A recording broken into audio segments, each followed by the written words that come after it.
By now, you folks are probably getting a little tired of hearing the words Fantastic Fest. Like, fuck you guys, we couldn't be there. We're tired of hearing about how great it was. Well, this may or may not be the last time this year you have to hear about it. But regardless, for this little addendum to Leog, do you even remember what number it is? I don't know. To whatever anymore. number it is. The guys put up a video while we were gone where they're talking about comic books. We're going to talk about the other movies that basically the movies that Corey did not see, which is most of them. Now, back on the other thing with the other folks in their comic thing. Did they put that up already? No, that's Okay. going to be going up in addition to this. Because We're they're a putting bunch them of up goddamn together. splitters trying to do shit without us. I know, right? Splitters! Scabs. Scabs, that's right. Sons of bitches. Yeah, they were like, it's like, y'all, what are you doing? I don't understand. And then even Leon was like, yeah, we'll just let them do their thing. Maybe you and I could record an intro or something after the fact. But no, he was there the whole time. Yeah. Mutiny. That's what it is. Indeed. There will be hell. We will to pay. crush this pathetic rebellion.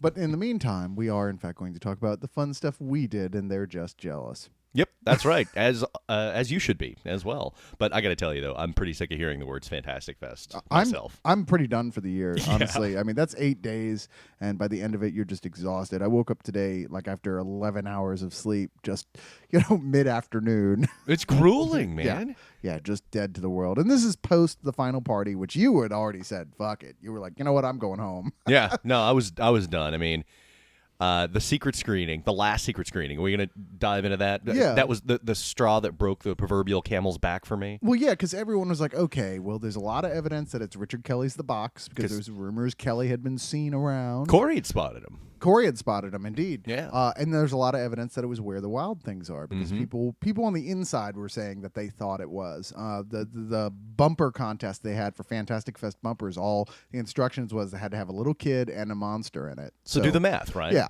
But no, it was neither of these things.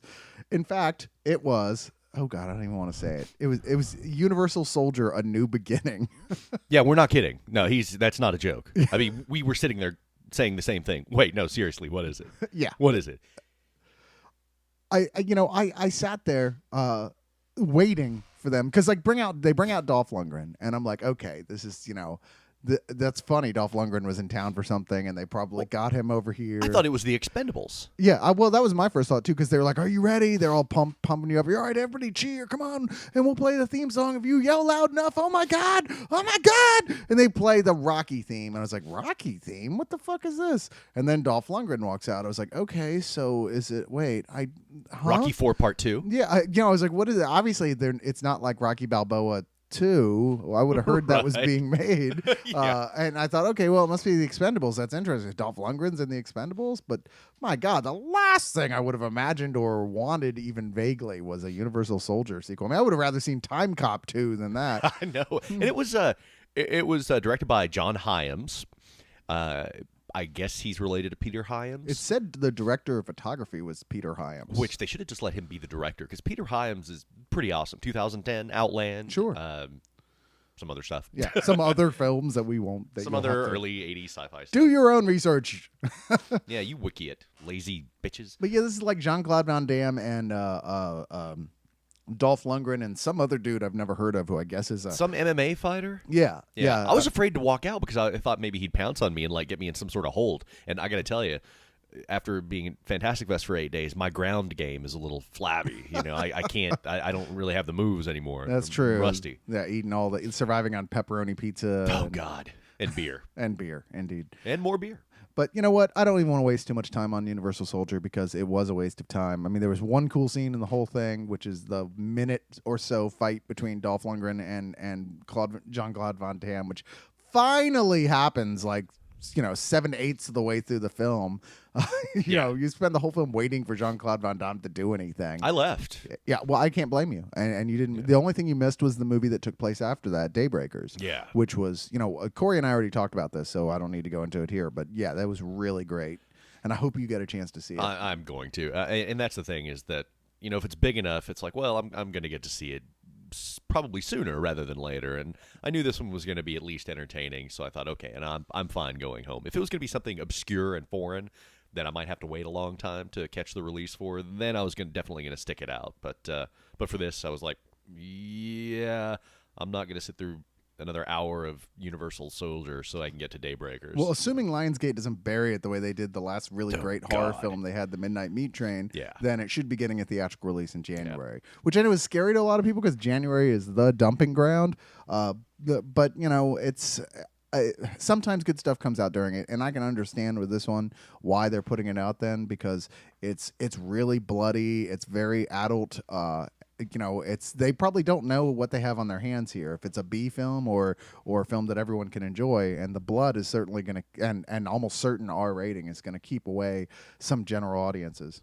Well, you mentioned Midnight Meat Train. Should we dive into the other Clive Barker thing that we reviewed? Yeah, by all means, let's talk about Clive Barker's Dread. Dread. Strangely, and you can check out our review, and I mean, we're pretty much going to repeat ourselves here, but Dread is really odd, and I didn't know what to expect going into it. I really thought that there was going to be some sort of Clive Barker gooey oddities coming out of it, manifestation of sins in physical form or something like that. But it was really... I mean, down to earth as far as a movie about psychopaths go. You know? Yeah, that's true.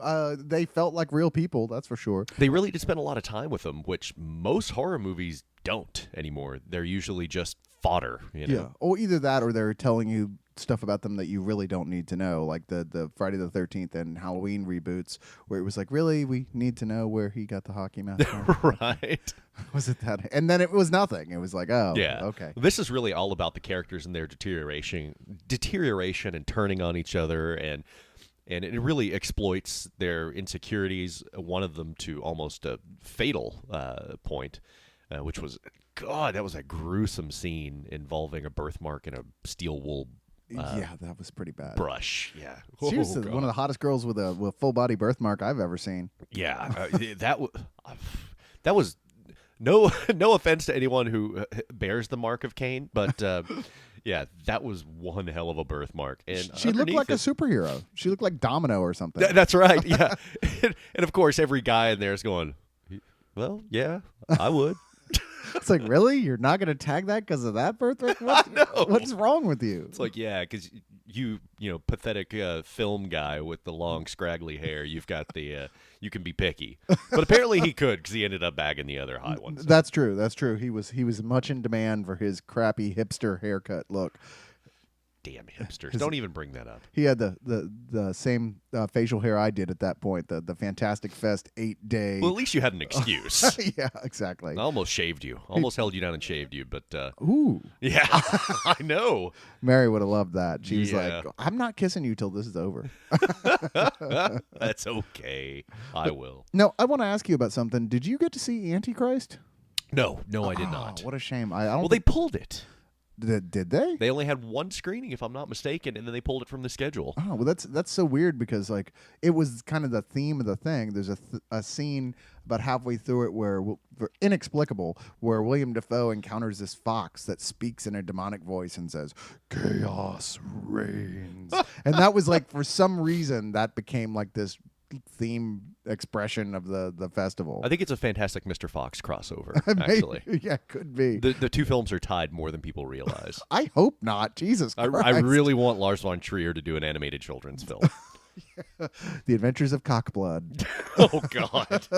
Which is what I've told people. It's like, will I like this Lars von Trier made horror film? And I said, how does Cockblood sound to you? Oh, you're not making that up. That's actually a very big part of the film. This is a big part, not just like a scare or a gag, but like. Let me just say from the beginning here. This is okay. Lars von Trier did Dogville and Breaking the Waves and Dancer in the Dark, and generally speaking, his films are about like an innocent young woman who has really horrible things happen to them, and then there's no comeuppance, and they die horribly, with the exception of Dogville, which is still about that, except there's comeuppance.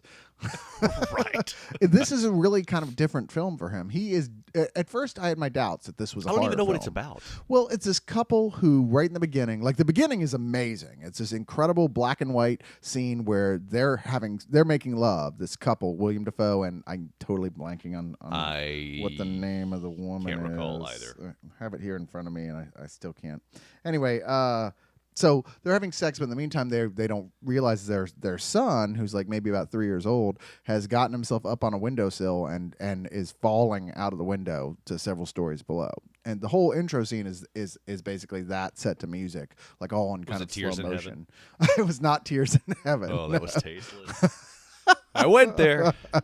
But basically the premise of the beginning is their son has died, and neither one of them is dealing with it very well. But he's kind of an arrogant psychologist, so Okay. he's kind of trying to guide her through her grief, and she's more than anything just mad at him for kind of being arrogant about it. Yeah. And she's just a mess. She's a complete wreck.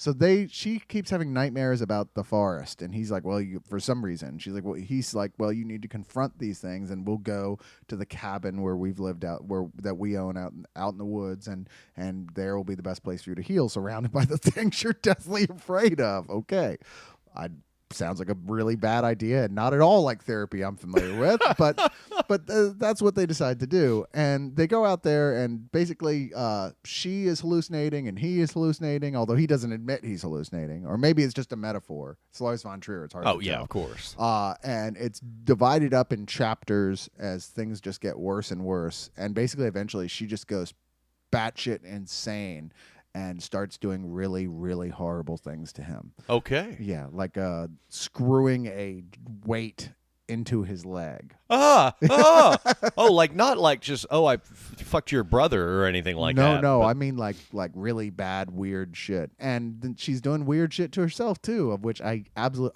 freaks me out so much can't even say the words. I don't cock even. blood. You already said that. Well, that's one of the things she does to him. Yeah.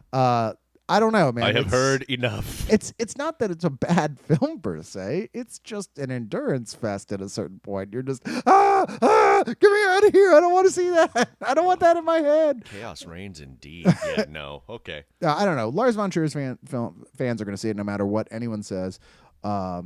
I don't know what to say about it. It's one of those films I keep saying, you know what, I need some time to process it, but my brain won't let me. Do not want. Yeah, don't want to think about cock blood. So you name the next one. What else do you want to talk about? Let's see. Let's talk about. Okay, are we covering ones that we haven't reviewed, or I don't know. What do we? Well, we can go. Whatever you want to talk about. Okay. There's Breathless is one. I didn't see that one. Didn't I've got see the that? Well, screener here, at the I'll house. hand you the book. You can look at that because we're both so burned out we can't remember what we saw without looking at the guide. I barely remembered my way home. I saw. Did you see Truff or Truff? I did not. I didn't know anything about it, and that's sort of like what French for truffle, right? Yeah, Truffle. It's Montreal, Canada. The summary is whatever. People basically start finding like truffles, like really expensive mushrooms or whatever the hell they are. I don't need them. Yeah, the things that get pigs to send out. Exactly. Yeah. And people start getting those, finding them in their yards and everything, and selling them. But then the market bottoms out, and a malevolent company comes in that makes sentient, robotic, evil mink stoles What? that control your mind. It's fucking weird. It sounds like something out of early Cronenberg. It's more. The film is very much like a Junet film. Okay. Yeah, it's just so bizarre, and yet it takes itself very seriously for having such bizarre subject matter. Mm-hmm. And I kept dozing off. And, I mean, not like the level I did during Rec 2, but Right. just because of the movie, I was completely uninterested in it. And yeah, it's about this couple. And, Not Rec 2, but Truff. oh yeah. Rec 2, you would just you had nothing left. Yeah, That's all. the tank was on E, but with Truffle, it was really odd, and it's one of those where you're probably not going to get to see it because it's like the company went bankrupt, and then it was Jesus. bought by a company, and then company was bought up by another company who didn't even know that they owned the film, and so the Alamo had to tell them, no, you do, and please, we want to show it. But it is really strange, and the characters all in it take it very seriously for being just so oddball. I can't give it a big recommendation, really. No, that No. one not so good. No, maybe a rental. Yeah, I'd go with rental because it's weird. And if you like Junet, you might get a kick out of it. City of Lost Children and all that. So Okay, fair enough. Now, we made a lot of fun of you on our Fantastic Fest wrap-up with Corey for liking Survival of the Dead, but I think it's only What? fair to give you a chance to defend yourself. I knew you did, and I knew I had to listen because I knew you were going to talk some shit about something. Oh, we God, so totally I didn't did. get a chance to listen today, but yeah. Anyways, no, Survival of the Dead. I liked it. I like Diary of the Dead. Yeah, I There. like Diary of the Dead too. Okay, we're in the minority on that one. Yeah, Did well- not like Land of the Dead. I didn't really like Land of the Dead either. Although it's, I mean, I was like, I'm still being fair to it. But both Land of the Dead and Diary of the Dead, I was still going, well, it's George Romero. You got to give George Romero. He's the guy running Yeah. zombies. And by Survival of the Dead, I was just done. I was like, okay, I'm done. I'm done forgiving you for big, lazy mistakes that you're making at this point. I liked it. It wasn't scary. It wasn't even really a horror film. I mean, there were zombies in it, but this one was so deeply invested in its social satire. And I wouldn't say it was ham-fisted about it, but it was.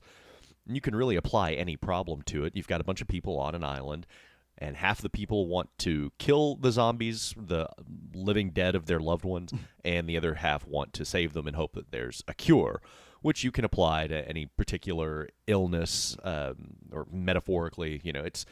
But I thought it was interesting, and it was funny at points, and it was kind of goofy. It didn't take itself too seriously, but it did have some interesting points to make, and had some cool kills, a couple anyway. But yeah, I liked it. I thought it was well-paced. I didn't think it was ever boring at any point. Not great, but I liked it. I just, it was one of those things, like all the kills that were supposed to be funny felt so calculated and completely out of place in the context of feeling like you were in a film, It was like, oh, well, suddenly let's take a time out from the story so we can do something that makes no sense in a way of killing a zombie. Such here. as? Oh, like when putting the fire hydrant into the guy's mouth until his eyes pop up. I was like, that was just silly. Come Yeah, on. And that then- was pretty good. And the wood where they made a point of setting the zombie's head on fire just so we can light a cigarette off of it. I was like, really, what was the point of that? Yeah, it's that's the thing, is that the difference between this and Night of the Living Dead is just staggering. Yeah, you know, yeah. Or 'cause Night of even- the Living Dead is truly terrifying. Yeah, no, or even Dawn of the Dead, which isn't so much scary so much as it is, just a really good movie. Yeah. There was just really nothing I liked about this. Okay, the one thing I did like was the zombie chick who was riding all over the island on a horse. I thought that was funny, but it didn't make any sense in context of what we know about zombies. She would have just eaten the damn horse. Well, she did in the end. Yes, but still, she would never have walked around, been riding it around in the first place. She would have just eaten it. I mean, there's a little bit of trace memory left, but not enough to keep her from savaging a living animal. I don't know. That was the whole point of the movie. Is like, how long, can we train them to eat something else, and how many vestiges of their old life do they maintain? Very much like with Bub in Day of the Dead. Yeah. Can we coach them into something else? But Which is the closest comparison to this film, I think, was Day of the Dead as far as his yeah, original three. yeah. But this one is less gory a little bit. Yeah. And it's goofier. It certainly doesn't really have any scares that I can remember. No, there's not a single frightening moment in this entire thing, Yeah. which, I mean, it's at this point we don't even really expect that anymore. Right. Although Diary had some scary points in it. Diary did. Yeah, Diary this- definitely did. I don't know. It was like, the one thing I kept laughing about is like, well, we're going to go off the American coast to where there's just shortly out there, a whole island run by the Irish for some reason. I know. It's like, why were they all Irish? A bunch of Irish cowboys fighting zombies. Once I broke it down into that simple equation, win. Okay, fair enough. It didn't do anything for me, but I'm glad somebody liked it. I would give it a low matinee, honestly. Okay. Yeah, I don't even remember what I said I would give it, so I don't want to contradict myself, but probably a low rental actually. Yeah. Yeah, I did not really care for this.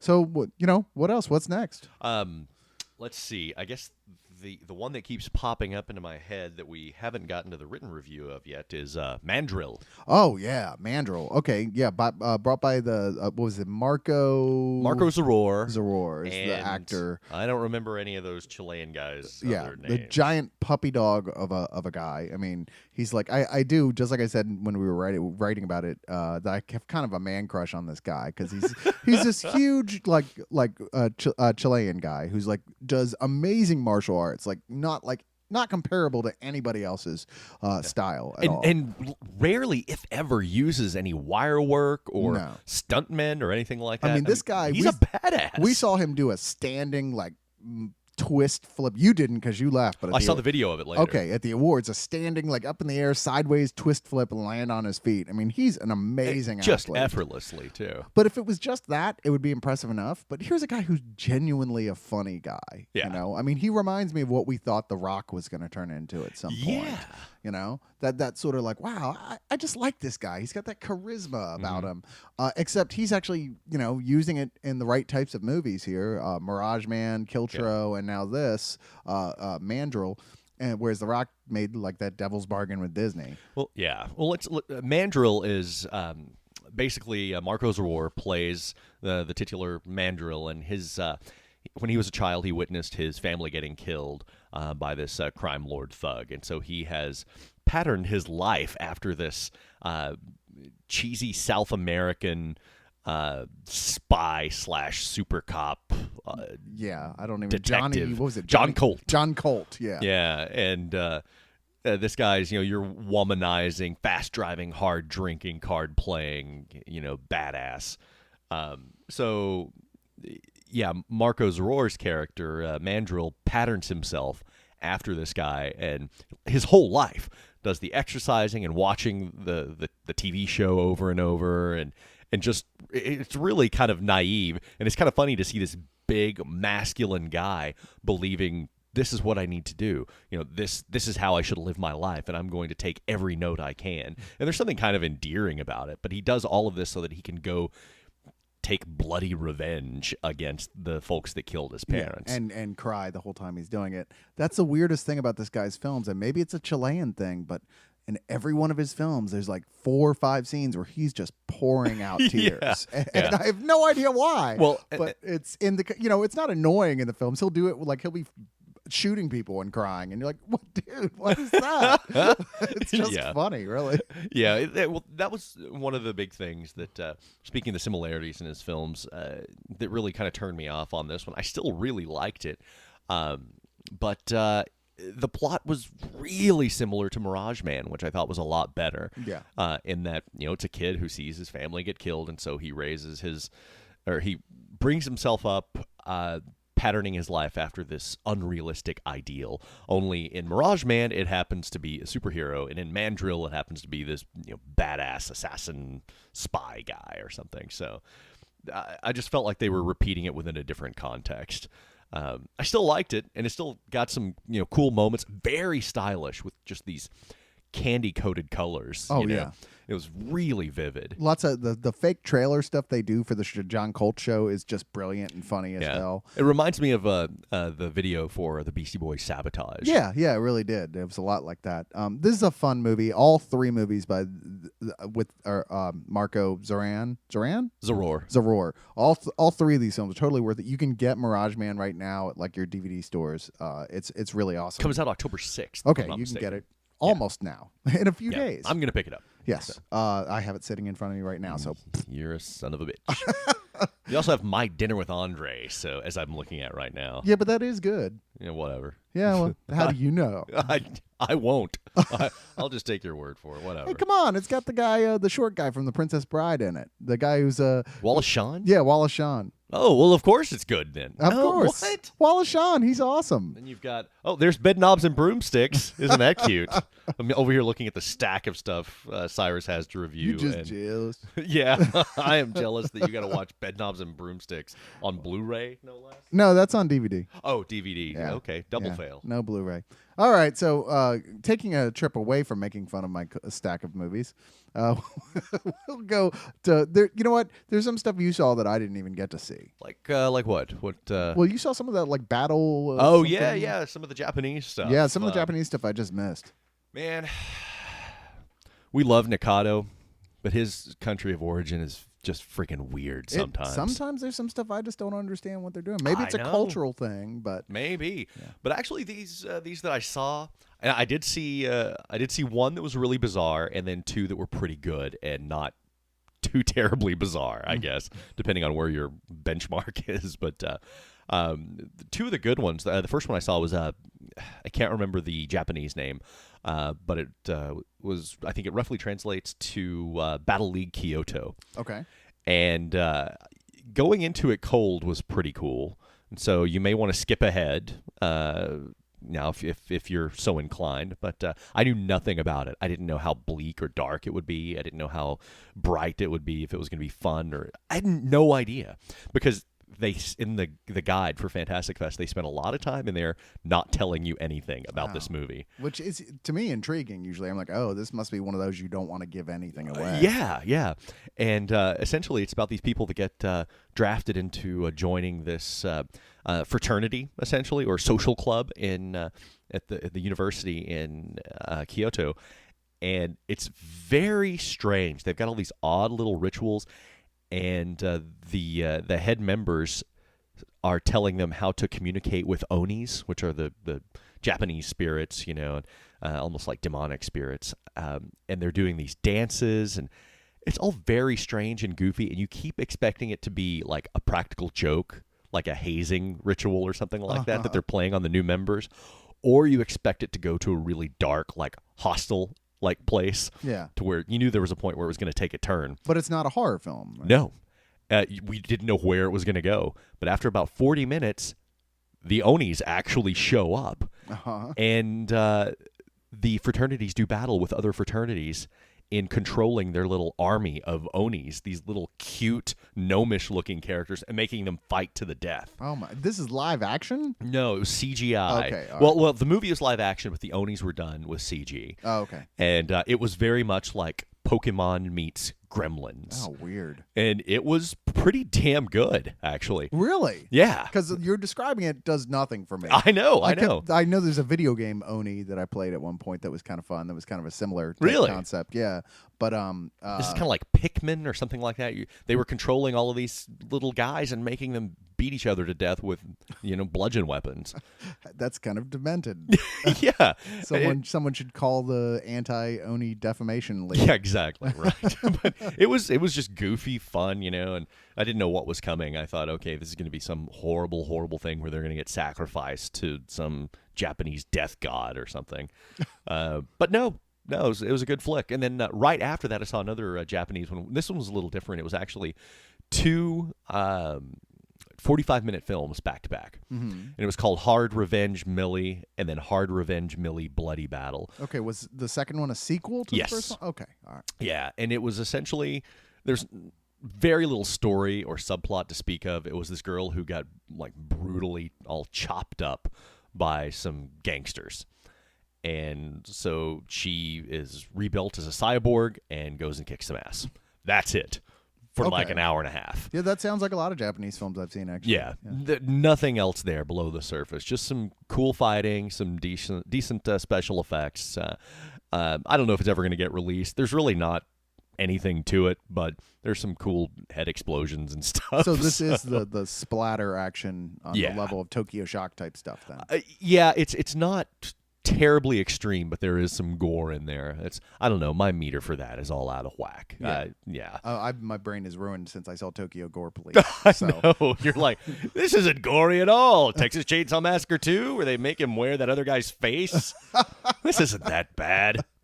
I've seen much worse. Right. After Antichrist, I'm like, this isn't freaking me out. Just keep telling. Anytime you get freaked out by a movie, just say cockblood, cockblood, cockblood, and you'll be okay. You can make it through anything. Yeah. Hopefully, cockblood won't show up like Beetlejuice. Oh God. I'm here for magic. Oh Jesus! Did you say cockblood 3 times? Guess what? Here comes some fucked up fan art. Thanks a lot, Cyrus. Yeah, that's true. We've got our own goatsy now. Oh God. The magic of cockblood. Oh jeez. Now available in a 16-ounce. Chaos reigns. But okay, did you get to see the first secret screening? Which one was no Robogeisha? No, Robogeisha. I skipped that. Damn it. I skipped that for Zombieland. Okay. Yeah, at your recommendation, actually, your co-host. No, indeed, Zombieland was more than worth it. I have no idea. I have talked to barely anyone who actually saw Robogeisha. Me too. You know, and that's by the Tokyo Gore Police people. Yeah. Who couldn't have been nicer folks at the festival. They were awesome. Yeah, they were hanging out the whole time. They didn't really speak English very well, but they had this local guy who was translating for them, and they were really nice people. Yeah, they were very cool. Especially one of them. adult film star in Japan, big Yeah. in Japan, Co-ho- Asami. Co-host's girlfriend. Co-host was smitten, and rightfully so. Yeah, he was this a little girl taken was with like, her. yeah, she was hot. She was into porn. She was in Japanese sci-fi action movies. She was great on the pole dancing, and I saw her spar with some film nerd out in front of the Highball, the bar we were hanging out at, and she would have beaten his ass if it was full contact. So this girl, she's, as you said, she's probably a replicant. Yeah, she almost certainly is. I didn't know how to say Nexus 6 in Japanese, though. Yeah, she was like Pris. She was a pleasure model, but still not one you want to fuck with. No. Yeah, she has added strength and endurance and all that. Yeah, you don't want to mess with that. Yeah, I just kept saying arigato for not kicking my ass. for catching me leering at you. Every time I walked up to talk to her, co-host was like, "You don't want no part of this." Right. Co-host pulled out his blade attachment and was like, "I will cut you, bitch." She's mine. Yeah.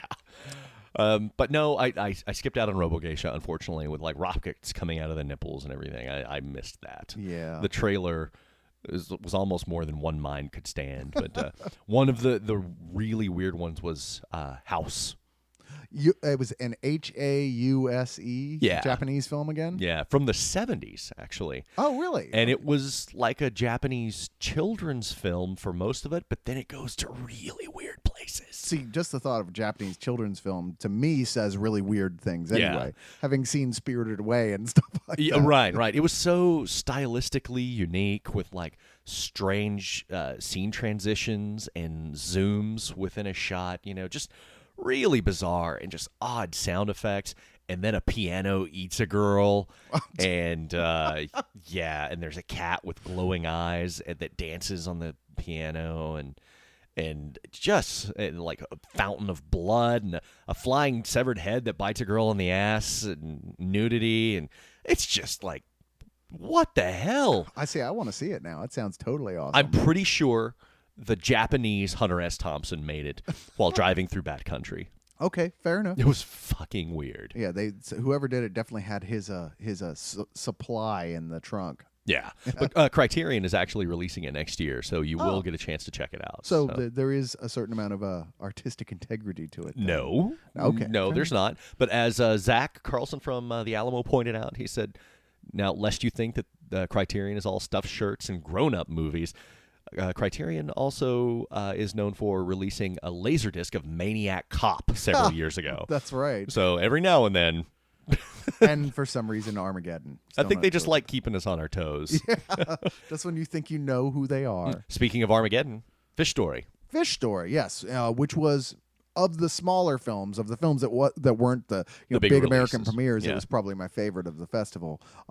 It's a Japanese film that starts off basically at the last day of the world. There's a big Yeah. comet coming that they have not figured out how to stop. They've tried to send the Armageddon mission up to it, and they even joke about the film. Oh, yeah. And- Like and Bruce it- Willis is still up there. We still might be okay. Yeah. You know?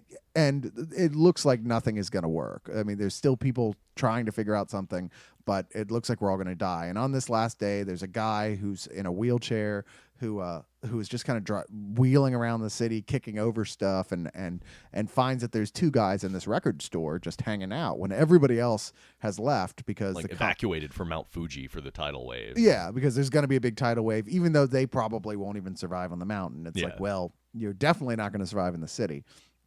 And so these three men start basically having a conversation, and the movie starts flashing back to various events taking place as much as what, like 20, 50s. as the 50s, yeah.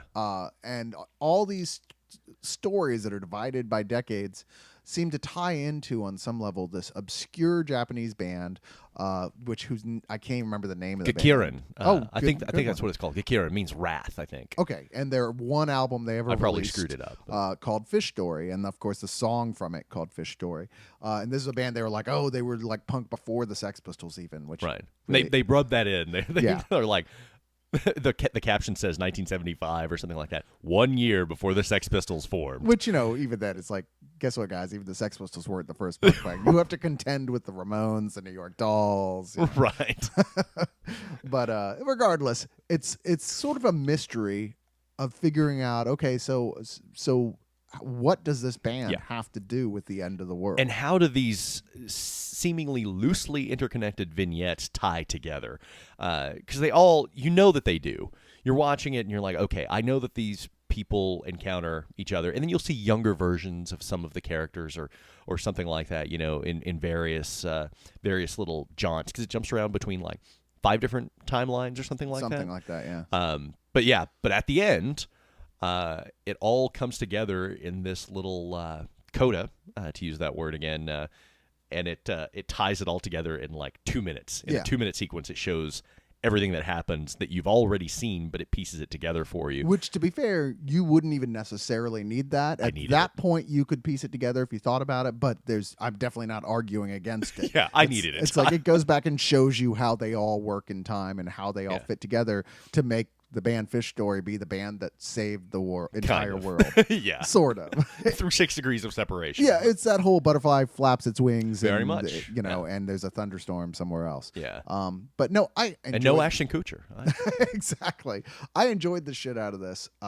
I felt like it reminded me of Stray Bullets by David Lapham. Oh, I haven't read that. Okay, well, you totally should. I Got the know, first I couple know. volumes. This idea of all these separate stories that each story on its own is really fun and entertaining Mm-hmm. as hell and has a very different type of feeling to it, and yet they all connect to one Yeah. long tale eventually. And it's not like Pulp Fiction in that respect, as you might be trying to draw that comparison. It's much more loose. Yeah. And again it spans, you know, several decades. Well, yeah, So, Pulp Fiction stories are all taking place at the same, period of time. Yeah. This is, all across decades and decades of time and how all this adds up. And honestly, of the smaller films of the festival, this is the one I would most tell people they should go out of their way to seek out. it's a good flick. Yeah. Indeed. I think that might be all the Japanese ones that I saw. Maybe. Yeah, I don't know. It's hard to tell. Sometimes the Japanese stuff only sticks with me for a little while. I did see one you didn't see, which I will be loaning to you tonight, but is Crazy Racer. Oh, right. Well, that's Chinese. Oh, well, okay. Yeah. Well, Asian. Oh, you did not. I just did it so high I'll get pissed off at it. Who is neither. But Crazy Racer is a story that they're marketing like it's one of those totally surreal films, and yet it really isn't at all. Yeah. It's like an early Guy Ritchie film. It's like Lock, Stock, and Two Smoking Barrels. It really is. And if you like that sort of thing, you'll really like this too. It's quite funny. It's got lots of good action in it. It's got interesting, quirky characters. The basic premise is this guy was a professional bicyclist, and which still blows me away. Really? Professional bicyclist? Yes, I'm a professional masturbator. Dude, we've got the biggest professional bicyclist in the world that lives here in town. And apparently he's kind of a jerk, but that's yes. what I hear. But I've never met him. So well, I met him once a long time ago before he ever won Tour de France or anything, and he was all right. But I've heard since then he's kind of let the whole professional cyclist thing go to his head. go to his head. Well, maybe it's the whole one ball thing. It's like Hitler, you just like turn into a jerk when you lose one ball. I don't know. Hitler only had one nut? Yeah, only one nut. Really? Yeah. Cock blood. Now available in cherry. So this guy's a professional bicyclist, as I said, and he loses, comes in second in a race, and is all despondent. And he gets a chance because it's not the big money or whatever. This guy comes and goes, "Hey, look, you can shoot an advertisement with me right now for this product, and you'll, I'll pay you, a decent amount for this." And it's some sort of like male supplement crap. Yeah. So he has to Extends. keep drinking bottles of this while he's filming the shot, and then the next day, he gets a call from the committee saying, "Look, we did the standard post-race blood test, and you came up positive on all these steroids." And he's like, "What?" And it turns out that guy had done that intentionally. Oh, got a little setup there. Yeah, and so that guy just kind of disappeared into the woodwork.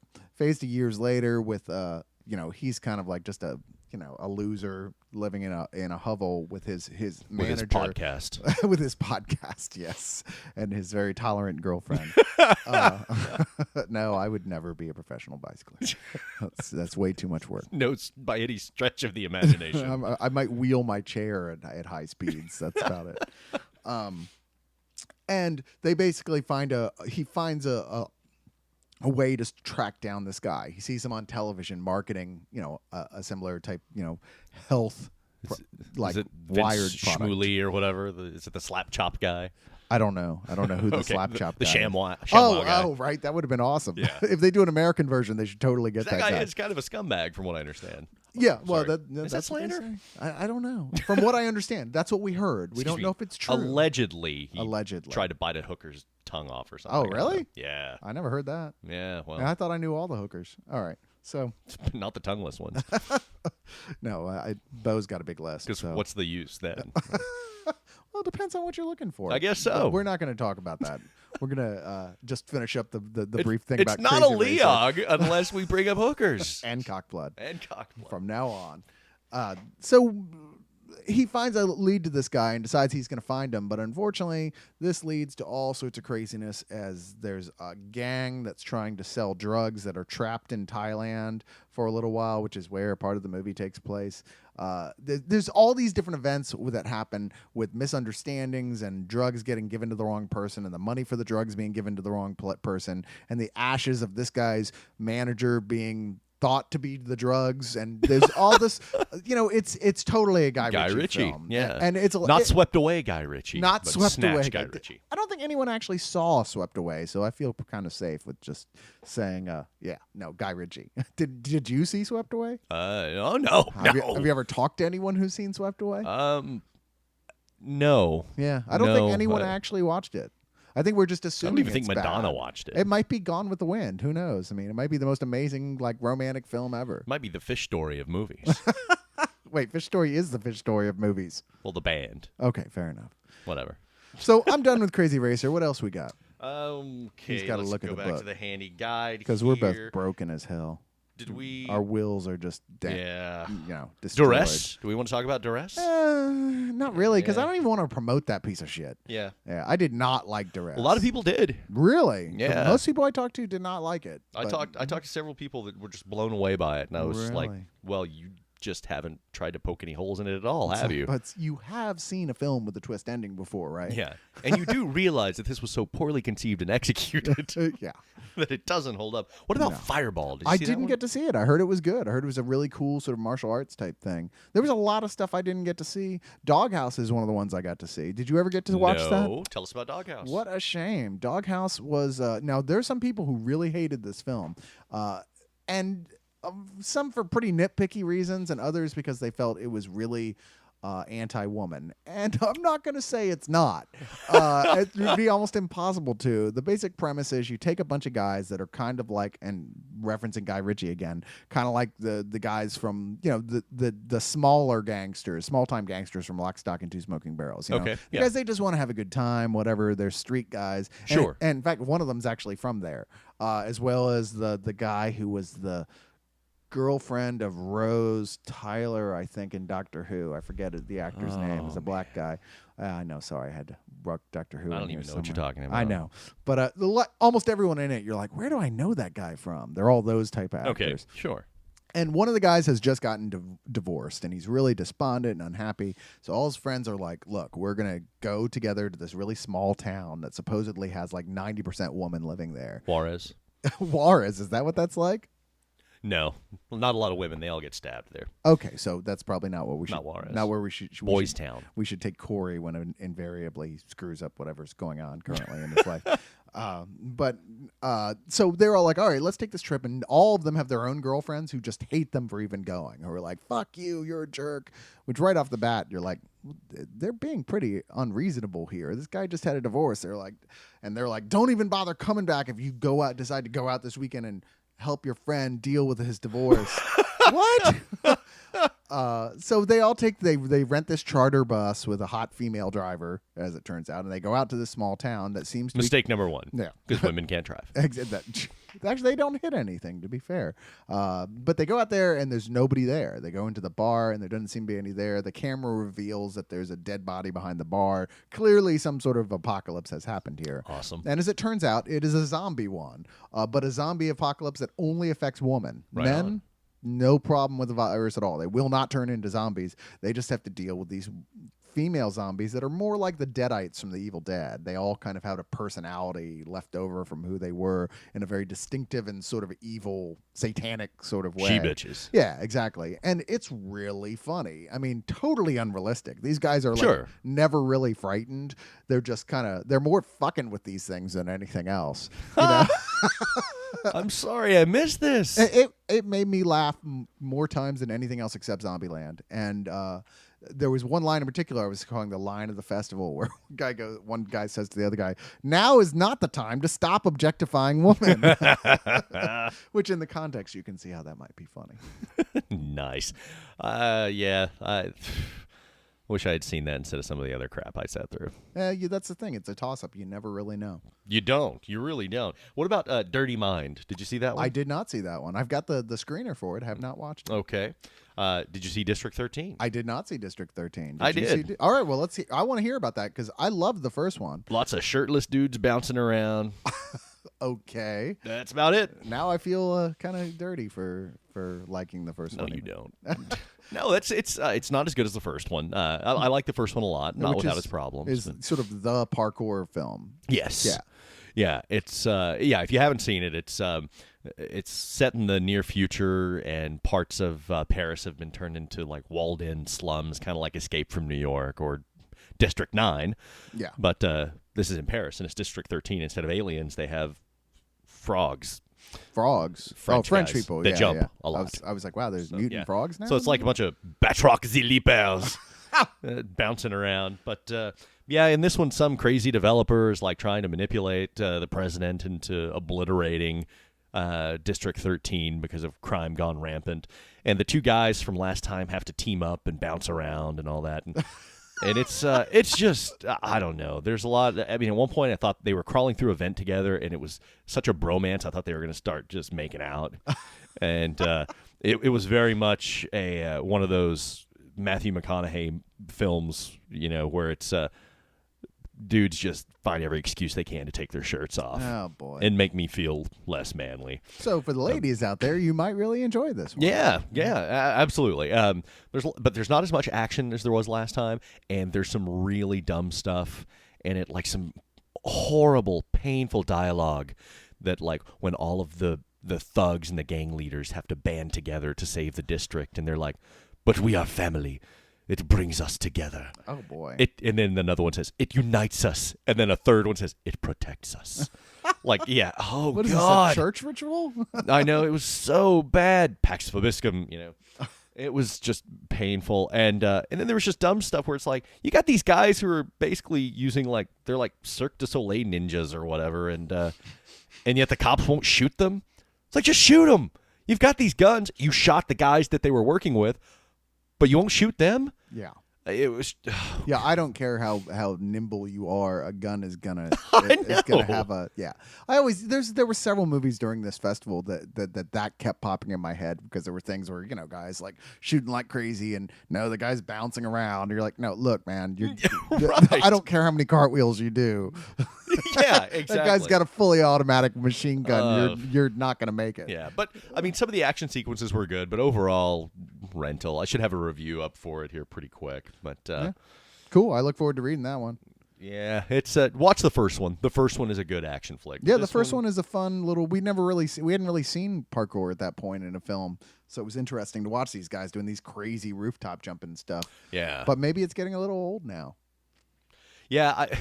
It was mentioned pretty heavily in the season premiere of The Office. Oh, right. And Jim points out, he says something to the effect of, "Parkour was the big thing in 2004." Yeah, you have to actually know how to fight too, as far as I'm concerned. Jumping off roofs isn't enough. Right? Stop running, damn it! Yeah. Shoot that motherfucker! Yeah, no one was trying to shoot them. They were just like sliding around and I don't know, just being all spastic, and it wasn't convincing, and it was just goofy. It's like when Bo trying to get to the beer store before it closes. I have seen Bo pull some parkour shit trying to get to the liquor store. Yeah. He'll just jump right out of the window of the car and start running across He's other like cars. ong box sliding underneath cars through traffic and everything. It's really quite impressive. The guy It really wanted a is, beer. especially when he gets stuck. Yeah. Well, like underneath that SUV. What else? I'm trying to think of this. Was there stuff we missed here? Stuff that we've reviewed, like Human Centipede. Yeah, I know you don't even want to talk about the ass to mouth film. I'll talk about it. No, you didn't like it. That's Nope. fair. It was a bunch of shit. He was so mad because I actually gave away. I was on the horror jury and I gave away the awards on stage. In fact, if you go to G4 on their coverage of Fantastic Fest, I'm actually in the video. I was on national television, bitch. A cable, but still. You should have slapped Olivia Munn right across the ass. Yeah, right. Well, she wasn't on stage with me at the same time. That's true. But I was. That's part of the restraining order, though. Indeed. I was giving. Hey, we're not supposed to talk about that. Oh, That's sorry. part of the Sorry. restraining order. You want to go? You want to skip back? Oh no, that's fine. Okay. She'll be all right. I'll send her a letter written in my blood apologizing. Another one? Not just a poem? I know that's what got me. How about in a trouble sonnet? The first time. Petrarchan? Honestly, I was kind of annoyed by the fact they were even there. I was like, you know what? I know. It's Fantastic Fest, and they were reading off this obviously pre-written like banter that wasn't very funny. And No. it's like, why are you even? And it really here? didn't even seem like they wanted to be there. No. Like they thought they were bigger than that. Yeah, you know? slumming it being in Austin. It's like, honestly, you people are models. We know that. Anyone who thinks y'all genuinely go home and play video games and watch sci-fi movies is kidding I themselves. know. There are people who do that who work for G4. They're the ones who write the stuff for you to say. Yeah, exactly. But I You're was just talking heads. I was a presenter on stage with Devin Faraci of Chud. Chud. I guess is he the founder? I think of Chud? yeah, I think so. And I'm totally forgetting her name. I could be wrong. She's the founder of Girl from Rue Morgue. Yeah, she's the one who founded it. Who's really, really sweet. Yovanka something like that. Yeah. Who had the most amazing hair I've ever seen. She had this hair dyed multiple colors, so it looked like fire. It was like a Skittles explosion on her head. A hot one. But we debated the things, and Devin went into it just determined that Human Centipede was the best film of the thing, and Which is incorrect. Which I enjoyed the film on a level, but I still wasn't even about to think. I was like, you got to be kidding me! Best movie of the festival, and I think it just got to a point. I was like, okay, I still don't agree with you, but you're not gonna. No one's swaying on anything else, and honestly, none of the other movies were good enough that you would go, oh yeah, it's obviously that one. And he did make a strong point where he said, of all the films, this is the one that is the most distinctive of all the films that were up for the award. That doesn't mean it's the best. I agree. But I ended up kind of giving in on that one, and I'm like, you know what? I enjoyed Human Centipede. I genuinely did, but I totally understand why you didn't. It's because you only have one testicle, isn't it? Is that why you gave in? No, I have 3 actually. You didn't have the testicle. Well, I'm not talking about the ones you keep in the jar under your bed. I don't keep those under the bed. Those are in a little potpourri stand next to it. Nice. Nothing like the smell of burning testosterone. Cock blood. Just got to throw that out there every now and then. So another one that pissed me off that I saw, and I think we're going to diverge wildly on this. Uh-oh. Rampage. Oh, that's right. You didn't like that. I couldn't believe that. I mean, normally someone says to me, man, that new Uwe Boll film sucks. I'm like, well, yeah, I don't have to see it to tell you that. Certainly, he has never made a film worth seeing before this, with the possible small argument for Postal, which Very is small argument. Which is still not a good movie by any stretch of the imagination. It's just lunacy, you know. There's just points that are mildly funny in it. Yeah. But this, despite being the most misanthropic film of the festival, and boy, were there some contenders, I still enjoyed it. It was fun watching this guy pre-plan a psychotic attack on his town, just murdering what seems like at random people all over the place, hundreds and hundreds of people, only to find out that this was all part of a master plan to be able to do that and get away with it. Well, hang on, give me a second. Let me get up on my high horse for a minute. Okay, there. Nay. Yes, nay. No, that is a despicable, disgusting film that just glamorized senseless violence. It wasn't even like a horror film or a character study. It was, let's show this little loser that lives at home with his parents, total masturbatory male power fantasy of him going berserk and just killing lots of innocent people. And this, as one of our other friends, John Golson, that writes for Hollywood Elsewhere, put it, he said, this is the movie that they find in the Columbine killers' bedrooms. And that's not saying that these kind of movies cause that, but this is exactly the kind of shit that, nihilistic kids with, post-adolescent rage just really glom on to, you know, some surly 15-year-old who hates his dad or whatever No, is you're- going to love this. And it's a despicable fucking movie. No, you're right. I can't disagree with you at all on that. However, as someone who can watch a movie and separate myself from that message and still say you're right, almost Yeah. no one under the age of 18 should see this movie, period. No. You know, it because of that. Yeah. But I thought it was very well made, very well put together. It's well acted. It's got great special effects. I can't believe it's an Uwe Boll film. Were you and I talking about how the script is only 10 pages long? Yes. That's what the lead actor was saying in the Q&A. Script is only 10 pages long. Most of what you see on screen was improvised. He would put on the riot gear, walk onto the screen, and just start shooting people. And then like make up some dialogue. I actually met him and Uwe, and during the award ceremony, they were sitting there right where near where I was standing, waiting to go on, and he is like 6 inches tall. Not, Oh, yeah. not Uwe. He's- Uwe is huge, yeah. but the actor. He's It's like- wee. Yeah, I was like, my God, it's you. What is with casting small actors and everything these days? I mean, does that Right. just make it easier to fit him in the frame? I don't know. This guy's like, you know, I mean, I don't want to insult the guy here. I mean, he was a perfectly nice guy. He was a good-looking guy, but he was just so small. I was like, wow, I have a hard time believing you're a guy who would like strap on a whole suit of armor and go out and kill hundreds of people. Yeah.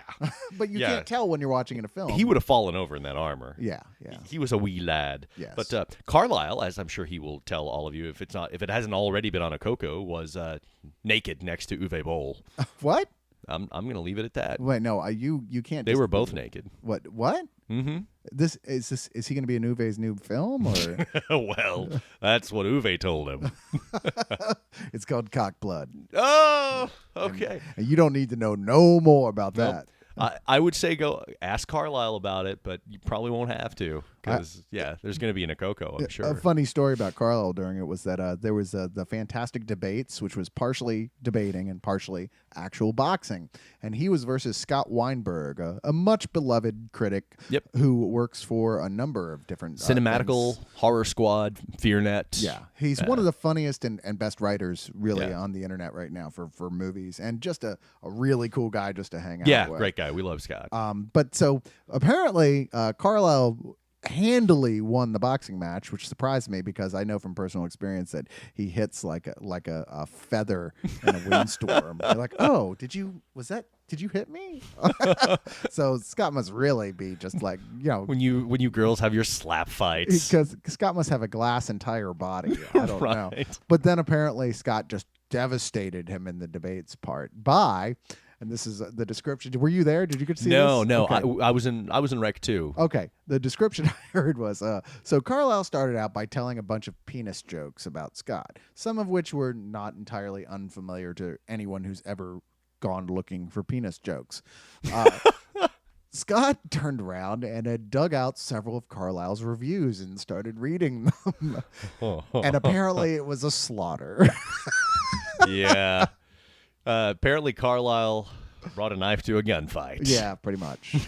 It's hard to come back from that.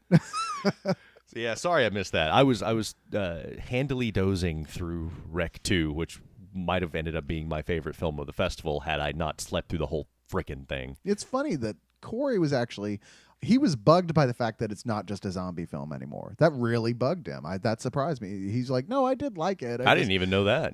It's becomes much more so than that, and I think he's such a zombie purist that really drove him crazy that it wasn't really a zombie film anymore. Well, you know, honestly, most of the movies that people call zombie films aren't zombie films if you're going to get purist about Only it. kinda Yeah. Yeah. Maybe White Zombie, and that's it. with Bela Lugosi. Yeah. Or I Walked with a Zombie, but yeah. Indeed. But yeah, that's about it. Yeah, I partied hard with a zombie. Yeah, no, not that one. Yeah, I drank a zombie once at a Polynesian restaurant. I like that one. You've had a few zombies in your time. I have indeed. So what else? Since we can't really talk about Rec 2, since A, I don't want to spoil anything for you, and B, well, you didn't watch enough of it. At Yeah. one point, co-host looks over at me and goes, "Can you believe Jason's asleep?" Co-host kept shaking me apparently, and I still didn't wake up. And this is with like screaming on the screen and people gasping and co-host shaking me. I was just like out. You needed the sleep too bad. Yeah, I guess so. But did you see Morphine? Did not. Fucking boring. Okay. fair enough. There was another one you didn't see, Terribly Happy, which is I a know. I wanted to see Danish Terrible. crime film, but oh god, it just Really? goes on, and I'm like, it's not like it's a bad movie, but I just wanted anything to happen. Fuck. So yeah, I'm just go boring. skip Morphine it. was like Dr. Zhivago meets Requiem for a Dream. Oh, and I know how much you hate Dr. Zhivago. So yeah. Not a big fan. all right, fair enough. It's like Russian frontier and blah blah blah. Saw Metropia. I heard that was quite good. It was all right. Now, I don't didn't even that really have remember it. Didn't that have some big names in it? Did it? I don't know. thought some of the it's animated, right? Yeah, and it had some weird animation to it. It was. I thought that had like a what's her name, crazy girl from Natural Born Killers in it. Oh yeah. It did. She was one of the main characters. Yeah, there's a big conspiracy, and it's mind control shampoo, and yeah, I know it's weird. It's absurdist and bizarrely animated. It's kind of cool. It's Swedish. Yeah. Well, there you go. For some reason, it just didn't stick with me. I Huh. don't know. Maybe you fell asleep during it. That's possible. I don't think I did, but it's possible. I'm ashamed that I didn't see two of the films that were the most popular at the festival and award-winning films, which were A Town Called Panic that Corey talked about a little bit, Yeah. animated film, and then Down Terrace, which seems to be general consensus from people of the smaller films, like the best one out of them all. I missed it too. Yeah, we will have a copy of it. We have a screener on the way, so maybe we'll talk about it briefly in a future Leog. But sorry that we it's just luck of the draw sometimes because you really don't know what's going to be big and what's not. Did you see Trick or Treat? I did see Trick or Treat. I did not. I will just say that if you love like Creepshow and Cat's Eye and those type of horror anthologies, Trilogy of Terror. yes, and all that. this is one of those. Except unlike those, everything ties in directly together. This is all going on the same night on Halloween in the same town, which is in and of itself a little implausible. But the point of the thing is that this is really a Halloween film. I mean, it wants to be the Halloween film, because you watch, the Halloween movies, and it's got Halloween stuff going on around it, but basically it's just a slasher film. This is Revenge of the Great Pumpkin, pretty much. It's a lot of fun if you go Nice. into it with the right spirit. I mean, it's a Halloween movie for 13-year-old kids, where it's kind of gory. It's got a fuck in it. It's got a flash of boobies. It's a PG-13 style horror film. Okay. And it's fun if you go into the right attitude. Like I said, it's got cameos from that guy who's in Battlestar Galactica and Dollhouse. He's got a weird name. I never can remember. I don't know. There's lots of people in it. You're like, oh yeah, where do I know them from? Anna Paquin plays one of the larger roles. Dylan Baker. And, Yeah. Brian Cox. Brian Cox has a really fun role in this, but it's one of those ones. If you go into it just looking for it to be fun, it's not going to be scary. It's just fun, and it's got that EC Comics feel to it the whole time. And it's been on the shelf since like 2007. Yeah. Much like Paranormal It's Activity. in fact Bryan Singer was one of the main producers of this. Oh yeah, too. that's right. 'Cause it's directed by the guy that wrote the X-Men movies. Yeah. Or the first two anyway. And it is fun. I get why they're not doing a theatrical release for it. I do, because it's got such a niche audience to it.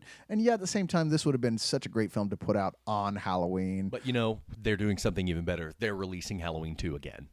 What? You didn't hear about this? No, what are you talking about? They are releasing Halloween 2, the Rob Zombie's Halloween 2, again for Halloween. Oh, well, why is that better? I was being sarcastic. Oh, okay. You totally threw me. I was like, I want to be there with you, but that's another one of those movies like Transformers 2 that I will never actually watch. I will. I just haven't yet, but I'm going to. Now, didn't you actually like the first one? Yeah, I did. I didn't think it was a good Halloween movie, but I thought it was a cool horror flick. I know. Everybody hates me for it. Yeah, but, that's true. Whatever. I do despise you just a little bit for Just for that? Thought it was about you hate me for the thing with your mom too. that wasn't my mom. Oh. But I'm pleased that you thought it was. Fail. It cost me like $100 for your birthday there, so That's awesome. yeah. I thought you were just giving her up freely, but whatever. That's Well, cool. for a toothless hobo, she sure could negotiate our fee. All right. She had really rough hands that felt kind of nice, though. But you know what? I think we've about wrapped up where we are right now on I think this so. Fantastic Fest thing. Cockblood. Suffice it to say, we both had a really good time for when we could stay awake. And Yeah. man, I can hardly wait for next year. I can, but ask me again next month. I'm glad it's a year away. That's for Yeah. sure. I got to But start cross training. yeah, and next year I think it'll be even more fun once the highball is done. The nearby sort of restaurant bowling yeah. alley. They better get some fucking pinball games in there. I is all know. can say. Right on. Please. But you know what? For our little miniature addendum, Leog, I suppose that now's the time to say, Long live the league.